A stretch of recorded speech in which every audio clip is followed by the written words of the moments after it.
Hi students, एक बार फिर से मिल रहे हैं हम मैथ्स के लेक्चर में।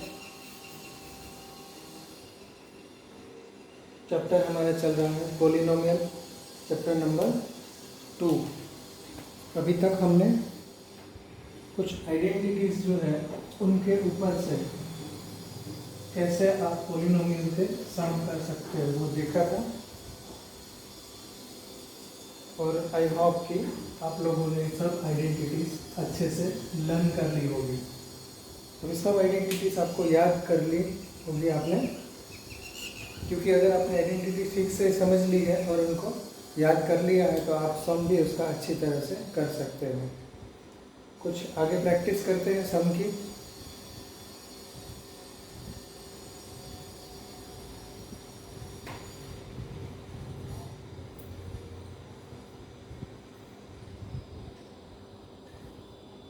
चलो, क्वेश्चन नंबर 4 जो है उसमें expand each of the following using suitable identities, और आपको क्वेश्चन दिया है यहाँ पे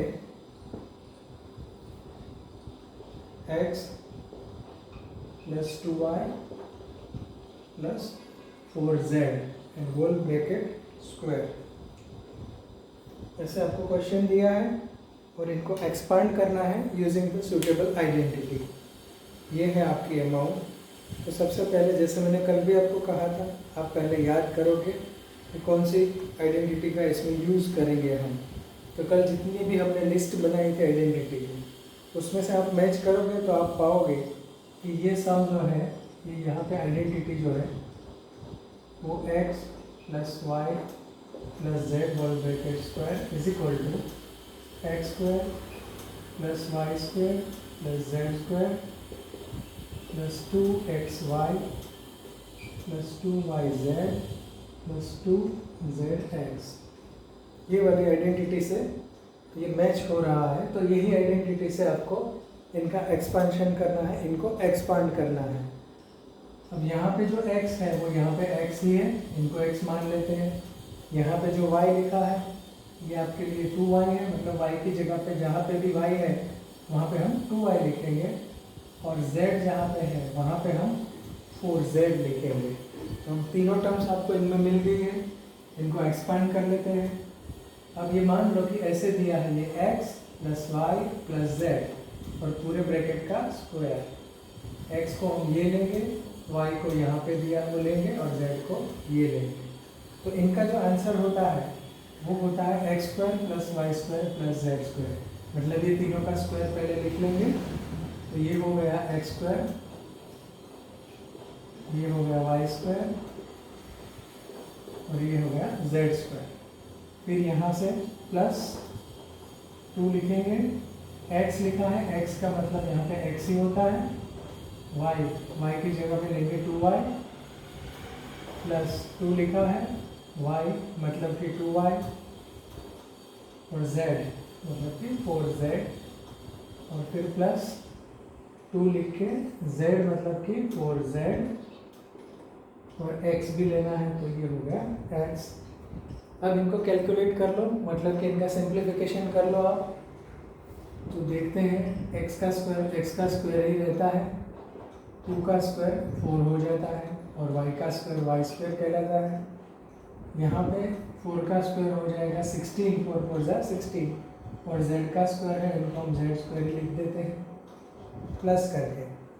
यहाँ पे आप देखोगे तो यहाँ पे नंबर का नंबर के साथ मल्टीप्लिकेशन कर सकते हैं, तो यहाँ पे 2 इंटू 2 4 हो जाता है। यहाँ पे x है और यहाँ पे y है, और फिर प्लस यहाँ पे नंबर का नंबर के साथ, तो 2 2 और 4 तीनों को मल्टीप्लाई करना है, मतलब कि 2 2 जा 4, 4 4 जा 16, और y और z। यहाँ पे 4 इंटू 2 8 zx, या फिर xz, कुछ भी आप लिख लो। ये हो गया इनका expansion by using the suitable identities. Identities का यूज करके हमने इनको सॉल्व कर लिया है। पोज करके आप लिख लोगे या स्क्रीनशॉट ले सकते हो। हर एक सम जो हमने यहाँ पे डिकोड किया है, जिनकी मेथड मैंने एक्सप्लेन की है, उनका आप स्क्रीनशॉट रखो, या तो आप पोज करके अपनी बुक में वो लिख लो। नेक्स्ट लेते हैं। चलो डायरेक्ट फोर्थ लेते हैं सम। ब्रैकेट में दिया है 3a minus 7b minus c और होल ब्रैकेट स्क्वायर दिया है आपको। इनको हम एक्सपांड करते हैं by using the suitable identities. ठीक है, इसमें आइडेंटिटी का यूज़ करके एक्सपांड करते हैं इनको। आइडेंटिटी वही रहेगी जो हमें यहाँ पे हमने इससे पहले वाले सम में लिखी थी, वही आइडेंटिटी का यूज़ करना है। तो मैं अब इनका डायरेक्ट आंसर लिखता हूँ। मतलब x square y square z square तो है ही, मतलब इनका स्क्वायर और इनका स्क्वायर। तो ये हो गया 3a का स्क्वायर प्लस माइनस 7b का स्क्वायर प्लस माइनस c का स्क्वायर। क्योंकि यहाँ पे आपने इनको x माना है, ये y है और ये z है, तो आंसर आता है x square plus Y square plus z square plus 2xy होता है आइडेंटिटी के हिसाब से। 2x मतलब 3a और y मतलब माइनस 7b।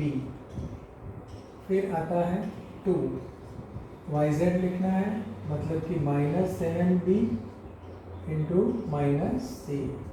फिर आता है प्लस 2, फिर z मतलब माइनस c और यहाँ पे x मतलब 3a। ये सब हमने टर्म्स जो है वो आइडेंटिटी के हिसाब से अरेंज कर ली है। अब इनका कैलकुलेशन करके इनको सिंप्लीफाई करके हम सीधा लिख देते हैं। 3a स्क्वायर लिखा है तो 3 का स्क्वायर होता है 9 और a स्क्वायर का a स्क्वायर। माइनस 7 का स्क्वायर जो है वो 49 हो जाएगा, तो प्लस 49 और b स्क्वायर लिखना है। यहाँ पे माइनस c स्क्वायर है तो ये माइनस माइनस प्लस हो जाएंगे, जब स्क्वायर को अप्लाई करेंगे तो ये भी मिल जाता है। अब आपको प्लस यहाँ पे देखें तो यहाँ पे हम सीधा मल्टीप्लिकेशन कर रहे हैं 7, 3 और 2, लेकिन ये माइनस 7 है तो बाद में हम साइड का भी कैलकुलेशन पार्ट देख लेंगे। अभी देखा जाए तो 7 3 ज़ा 21, 21 2 ज़ा 42 हो गया। अब साइन का देख लेते हैं, ये माइनस है और कोई यहाँ पे माइनस नहीं, बाकी सब प्लस है, तो माइनस प्लस माइनस ही होता है। तो यहाँ पे आंसर जो है उसमें माइनस आता है 42। फिर बचता है a और b, ये दोनों लिख लिया। अब यहाँ पे कैलकुलेशन करें तो आप देख सकते हो कि 2 और 7 का करना है तो 7 2 ज़ा 14 होता है और ये माइनस प्लस माइनस होता है, तो वो माइनस 14 हो गया। लेकिन इनसे भी मल्टीप्लिकेशन होना है माइनस से, तो अगर दो माइनस मल्टीप्लिकेशन में मिल जाते हैं तो वो दोनों प्लस हो जाते हैं। तो मतलब यहाँ पे आंसर जो है हमारा वो हम प्लस में ही लिखेंगे, क्योंकि मल्टीप्लिकेशन में अगर आप दो बार माइनस वैल्यू को कैलकुलेट करते हो तो उसका आंसर जो है वो प्लस हो जाता है। तो 7 2 ज़ा 14, बी और सी बचा, इनको लिख लिया। पता चल गया आपको यहाँ पे ये प्लस क्यों हो गया, दो बार यहाँ माइनस का मल्टीप्लिकेशन है इसीलिए। अब ये लास्ट टर्म जो है इनको गिनते हैं, तो यहाँ पे 3 है, यहाँ पे 2 है, 3 2 ज़ा 6 होगा। यहाँ पे साइन की बात करें तो ये माइनस है, बाकी कोई भी माइनस नहीं है, तो आंसर में माइनस कम आती है 6ca। यहाँ ऐसे ही कुछ भी आप लिख लो, दोनों में से कोई भी आप लिख सकते हो। ये हो गया आपका आंसर। तो ऐसे आपने एक्सपांड कर लिया इनको। अगर यहाँ पे ऐसे दिया होता तो इससे उल्टा आप करके ये फैक्टर भी ला सकते हो इनका। दोनों प्रोसेस आप दोनों वे पे कर सकते हो, जैसे मैंने आइडेंटिटी में बताया था कि आइडेंटिटी दोनों ओर अप्लाई हो सकती है।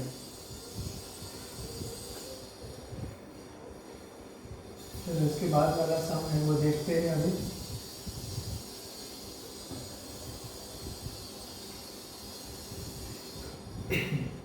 हम सब एक जैसे हैं तो हम क्वेश्चन नंबर 5 पे आ जाते हैं। क्वेश्चन नंबर 5 में आपको एक अमाउंट दिया है और x स्क्वायर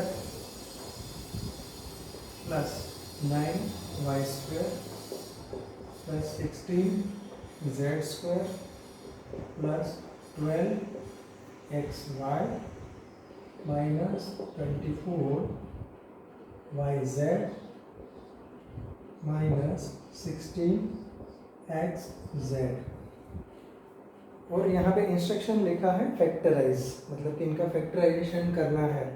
तो अभी मैं जैसे बता रहा था इसे अगले वाले सम में, वही करना है आपको, वही मेथड से आप करोगे। इनको भी अगर हम आइडेंटिटी में मैच करें तो आप ढूंढोगे वो सभी आइडेंटिटी का लिस्ट, उनमें से कौन से आइडेंटिटी से ये मैच हो रहा है। तो आप देख सकते हो स्क्वायर स्क्वायर स्क्वायर, यहाँ पे 3 टर्म्स लिखी गई है, ठीक है। तो इनमें भी आपको पता चल जाएगा कि ये वही आइडेंटिटी है जिनको हमने ऐसे लिखा था। मान लो कि अगर ABC में लिखा है तो ये आइडेंटिटी थी A + B + C whole bracket square, तो ये A² + B² + C² + 2AB + 2BC + 2CA, यही आइडेंटिटी में इतनी टर्म और ऐसे आ रही है। तो इनका आप सीधा फैक्टराइजेशन कर सकते हो, लेकिन उसके लिए पहले यहाँ पे जो सभी टर्म्स आपको दी है उनको ऐसे अरेंज करना है आइडेंटिटी के अंदर। मतलब यहाँ पे आपको दिखाना है कि इनमें एक A² है, इनमें B² है, एक C² है, एक टर्म्स इनकी 2AB है, एक टर्म्स इनकी 2BC है और एक टर्म्स इनकी 2CA है। ऐसे आपको चारों टर्म्स 6 टर्म्स यहाँ पे है ऐसा दिखा देना है। अगर वो आपने दिखा दिया तो आप सीधा ये आंसर लिख सकते हो। तो यहाँ से पहली टर्म से शुरू करें तो यहाँ पे 4x का जो स्क्वायर है उनको हम ऐसे लिख सकते हैं 2x का स्क्वायर, तो ये आपका A² हो गया प्लस की साइन। फिर ये 9y² है, इनको हम लिख दें 3y का स्क्वायर, ठीक है। फिर यहाँ पे ये जो है इनको हम कहें तो ये हो गया 4z का स्क्वायर, ठीक है।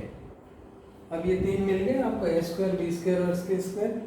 अब यहाँ पे 2AB 2BC 2CA चाहिए, तो मतलब ये कि मैं 2AB देखता हूँ। मान लो कि मुझे अब यहाँ पे 3 तो ये मिल गई, ये 3 टर्म यहाँ पे दिया है 2AB, तो देखता हूँ मैं 2A मतलब 2x, B मतलब 3y, क्योंकि अब इनको हमने A माना, इनको B और इनको C ऐसे हमने मान के चले गए। तो इनका मल्टीप्लिकेशन करें तो देखते हैं ये 2AB दिख रहा है यहाँ पे कहीं पे भी, ठीक है। इनमें से कोई भी टर्म्स आपको दिख रही है, तो ये टर्म्स जो है वो दिख रही है हमें 2AB कैसे 12xy है ना, ये यही टर्म है क्योंकि इनका मल्टीप्लिकेशन करोगे तो 12xy ही मिलेगा। तो ये हो गया 2, ये A और B, ठीक है। तो ये इस तरह से ही यहाँ पे अरेंज की हुई है। 2AB तो आपको मिल गया, ये रहा, तो इनको आप ऐसे लिख दो 2A मतलब 2x, B मतलब 3y, ये 2AB हो गया आपका, इस अरेंज कर लिया। अब देखते हैं 2BC करना है आपको, तो 2B मतलब क्या हमने लिखा था 3y, C मतलब क्या 4z, ठीक है। तो ऐसी कौन सी टर्म्स है वो देखते हैं। तो 4 3 12, 12 2 24, यहाँ पे 24 है और yz भी है, लेकिन साइन जो है वो कैसी है, माइनस की साइन है। तो इसका मतलब ये हुआ कि ये 3 में से एक को आपको माइनस रखना है किसी को। और अभी यहाँ पे हमने देखा AB में, तो ये तो प्लस है और इससे मिल गया है, तो AB को हम कुछ ना करें, इनको माइनस कर दे मान लो, ठीक है। ये -4z कर दे, यहाँ पे इनको हम -4z कर दें तो क्या होगा, तो यहाँ पे भी -4z लेना पड़ेगा और यहाँ पे इसकी कोई वैल्यू चेंज नहीं होगी क्योंकि स्क्वायर ही हो रहा है। तो स्क्वायर करोगे -4 का तो भी 16 आ जाता है, तो माइनस यहाँ पे हम लगा सकते हैं। तो अब ये जो हमें C मिल रहा है उसकी वैल्यू को माइनस कर दिया, यहाँ पे भी माइनस लगेगा। अब ये मल्टीप्लाई करेगा 4 3 12, 12 2 24, एक ही माइनस की साइन है तो आंसर में आएगी, और yz तो है ही यहाँ पे। तो अब इनको लिख लो -2 3y -4z। एक्चुअली मैंने यही टर्म यहाँ पे लिखी है, ये इनकी यही वैल्यू है, लेकिन हमें ऐसे दर्शाना है कि ये BC है, तो ये B हो गया। अब ये इनको आपने A कह दिया, B कह दिया और C कह दिया, तो ये 2BC हो गया, 2AB ये हो गया। अब अरेंज करना है 2CA, लास्ट वाली टर्म को अरेंज करना है। तो देखते हैं यहाँ पे 2 लिखा, C मतलब कि -4z और A मतलब कि 2x, 4 2 8 2 16, तो ये 16 आ गया और x z, और A की माइनस की साइन है तो वो भी आपको मिल गई। तो यहाँ पे आप -2 माइनस 4z इंटू 2x। अब ये सब को आपने ए बी सी के फॉर्म में जैसे आइडेंटिटी है वैसे अरेंज करके लिख लिया है, और आप कैलकुलेट करोगे तो यही आपको मिल जाता है, ये यही मिल जाता है और ये यही मिल जाता है। और इस तरह से आपने बता दिया कि ये सब फॉर्मूला में आइडेंटिटी में अरेंज किया हुआ है। ये ए स्क्वायर यहाँ रहा, ये बी स्क्वायर रहा, ये सी स्क्वायर रहा, ये 2ab ये हो गया 2bc। ठीक है, इनको भी आपने कर लिया। यहाँ पे प्लस लगाएंगे, माइनस हो जाएगा बाद में, इसीलिए यहाँ पे भी प्लस लगाते हैं क्योंकि ये बाद में माइनस हो जाए। तो ये हो गया 2bc, ये हो गया 2ca। ठीक है, तो ये यही सब टर्म्स है और तो आइडेंटिटी में अरेंज कर लिया। अगर अरेंज कर लिया है तो सीधा इनका ये आंसर जो आता है वो लिख लो। आंसर क्या आता है सीधा, a plus B plus c. a मतलब 2x, a की वैल्यू यहाँ पे आप लोगे 2x जो a की वैल्यू है 2x plus 3y minus 4z whole bracket square. ये इनका आंसर है, a plus B plus C. यहाँ पे a मतलब 2x, b मतलब 3y और c मतलब माइनस 4z है। इस तरह से आप ये आइडेंटिटी का यूज़ करके इनका फैक्टराइजेशन कर सकते हो। ऐसे ही आइडेंटिटी आपको अच्छे से माइंड में अरेंज करके रखनी है। अब इनका स्क्रीनशॉट ले सकते हो।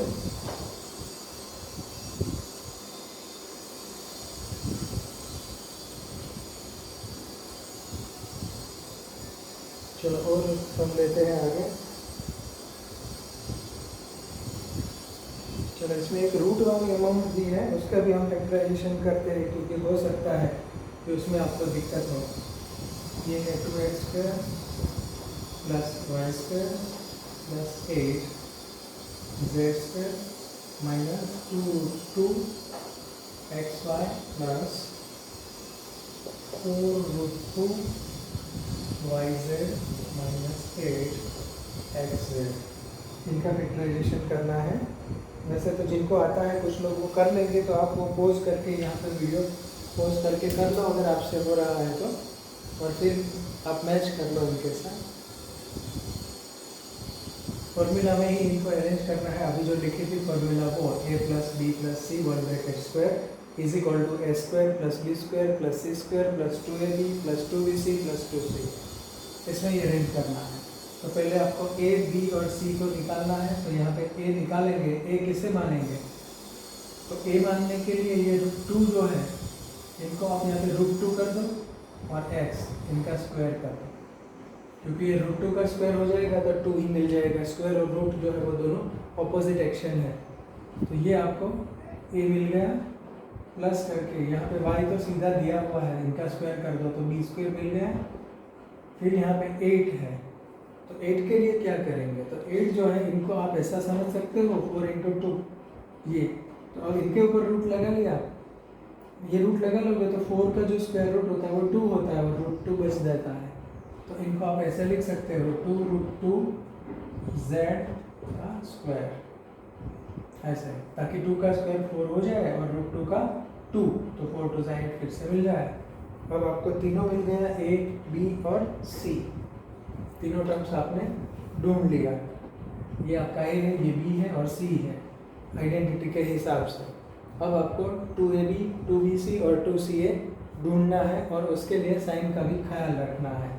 देखते हैं पहले ही यहाँ पे xy, तो ये ही आता है, xy यहाँ पे दिखता है। प्लस करके मैं देखता हूँ, यहाँ पे पहले रफ में करते हैं 2ab मतलब ये और ये, तो √2x और b मतलब y, ये 2ab हुआ। अब ये a है, b है और c है, ठीक है। तो ये 2ab करना है तो ऐसे लिखेंगे 2a और b। तो देखते हैं ये मिलता है, ऐसा करेंगे तो आप देख सकते हो कि यहाँ पे ये जो है 2√2 मिल गया और xy मिल गया। 2 × √2 मतलब 2√2, लेकिन साइन जो है वो माइनस की है। माइनस की साइन है तो इसमें से किसी एक को माइनस करना पड़ेगा, तभी ये हो सकता है। तो अब हम यहाँ इनको माइनस करके देख लें, बाद में अगर ज़रूरत पड़ी तो आपको चेंज भी करना पड़ता है, लेकिन अभी इनको कर लें। ये मानेंगे कि ये माइनस है, तो यहाँ पे माइनस आता है और ये माइनस की साइन है तो ये माइनस हो जाएंगे।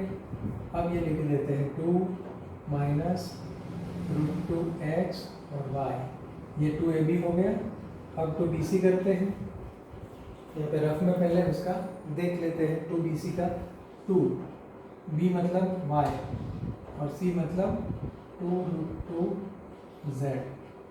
अब ये देखते हैं यहाँ पे bc में कैसे मिला है, तो ये इनका मल्टीप्लाई करोगे 2 का 2 के साथ, तो ये 2 का 2 मल्टीप्लाई होगा तो 4√2 मिलेगा। तो 4√2 तो है नंबर का और yz है और प्लस की साइन है, तो अभी किसी इनमें किसी को भी माइनस नहीं करना है, दोनों प्लस रखेंगे तभी ये प्लस आता है। तो ये लिख लेंगे 2y 2√2 और z। इस तरह से दूसरी टर्म्स भी हमें मिल गई 2bc। अब 2ca वो देखते हैं, तो 2 लिखा, c मतलब 2√2z, ये c हो गया, और a मतलब माइनस √2x। अब इनका मल्टीप्लिकेशन करें तो माइनस की साइन एक ही बार है तो आंसर में आती है तो वो मिल जाता है, और √2 मल्टीप्लाई √2 मतलब 2 हो गया, तो 2 2 ज़ा 4 और 2 ज़ा 8, ये हो गया। ऐसे कभी दिया है आपको √2 मल्टीप्लाई √2 तो ये 2 हो जाता है, क्योंकि √2 मल्टीप्लाई √2 मतलब √2 का स्क्वायर और रूट जो है वो ऑपोजिट एक्शन है, तो 2 आपको ऐसे आंसर मिल जाता है। तो यहाँ पे ये दोनों मल्टीप्लाई करेंगे तो 2 हो जाता है, फिर वो 2 से करता है 2 2 ज़ा 4 4 2 ज़ा 8। जैसे आपको लास्ट वाली जो टर्म है वो भी आपको मिल गई है, तो इनको भी लिख लो, प्लस 2c मतलब कि 2√2z जो c को माना है, और a मतलब माइनस √2x। ये अब आपने आइडेंटिटी में लिख लिया, आइडेंटिटी से अरेंज कर लिया। तो अगर अरेंज हो गया है तो अब आपका आंसर लिख लेते हैं। आंसर क्या है, a + b + c whole bracket square, मतलब कि माइनस √2x + y + 2√2z और होल ब्रैकेट स्क्वायर। ये हो गया आपका आंसर जो हमने क्वेश्चन पूछा है, ये इनका फैक्टराइजेशन है। इस तरह से आप आइडेंटिटी का यूज़ करके फैक्टराइजेशन कर सकते हो। अगला question, right the following cubes in expanded form. अब एक आपको क्यूब दिया है, उनको आपको एक्सपेंडेड फॉर्म में लिखना है।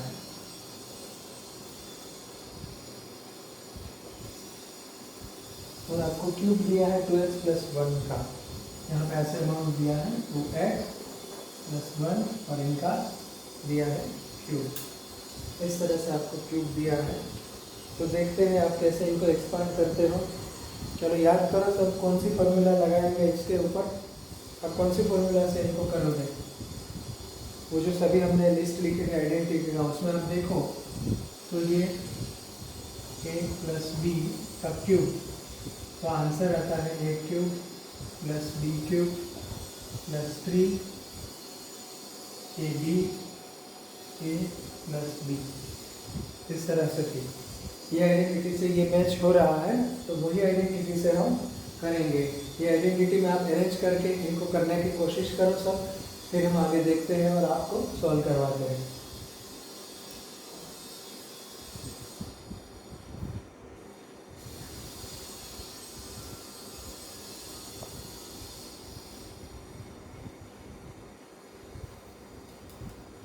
चलो कर लिया सबने, ये आइडेंटिटी में अरेंज कर देते हैं। अब ये कैसे है, मतलब a + b का होल क्यूब, तो इनको a मानना है, इनको b मानना है, तो आंसर जो है वो सीधा लिख देना है a³ मतलब कि 2x का क्यूब + b³ मतलब 1 का क्यूब + 3a, a मतलब 2x, b मतलब 1 और a + b मतलब 2x + 1। ये हो गया, आइडेंटिटी में हमने अरेंज कर लिया। अब इनको कैलकुलेट करते हैं, सिंप्लीफाई करते हैं। ये 2 का क्यूब मतलब 2 × 2 × 2 8 होता है, और x का भी क्यूब होगा, दोनों पे अप्लाई होता है तो x³ यहाँ पे लिख लिया। 1 का क्यूब 1 ही होता है, 1 × 1 × 1, तो ये हो गया 1। यहाँ पे 3 2 ज़ा 6, 6x 1 ज़ा 6x ही होता है, 1 से करोगे तो और ये बचा 2x प्लस 1। अब ये भी ब्रैकेट ओपन कर देते, मतलब 6x यहाँ पे भी मल्टीप्लाई करेगा, 6x यहाँ पे भी मल्टीप्लाई करेगा, तो ये है 8x³ plus 1 plus 6x multiply 2x, मतलब 6 2 ज़ा 12, x मल्टीप्लाई x मतलब x का स्क्वायर, फिर ये 1 से करेगा तो 6x 1 ज़ा 6x, 6x का 6x ही आता है। तो ये है आपका आंसर, लेकिन इनको एक्सपोनेंट के हिसाब से अरेंज कर दे तो 8x³ plus 12x² plus 6x plus 1 ऐसे अच्छा लगता है। वैसे तो यही आपका आंसर है, लेकिन यहाँ पे जो एक्सपोनेंट है इसकी डिग्री है उसके हिसाब से अरेंज करें तो अच्छा रहता है और मैथमेटिकली देखने में भी अच्छा लगता है, तो इसलिए हमने रीअरेंज करके ये दिया आपका, ये है आंसर।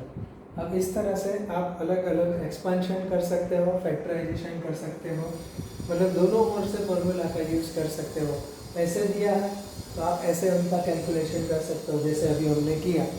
कभी कभी ये दिया है तो इनको ऐसे बनाते जाओ रिवर्स कर करके, ऐसे यहाँ तक आ गए तो ये इनका आंसर है, मतलब ये दिया होता है और ये लाना होता है। तो इस तरह से दोनों और आपको फॉर्मूला जो है वो अप्लाई करनी होती है। आगे भी जो कुछ सम दिए हैं इसमें वो अब आप प्रैक्टिस करने लगो और अच्छे से समझ के सीख लो। अगर कोई सम में आपको दिक्कत आ रही है रिवाइंड करके उसको फिर से देखो, उसकी मेथड समझो एक एक स्टेप, और फिर अच्छे से समझ के इनकी प्रैक्टिस करो।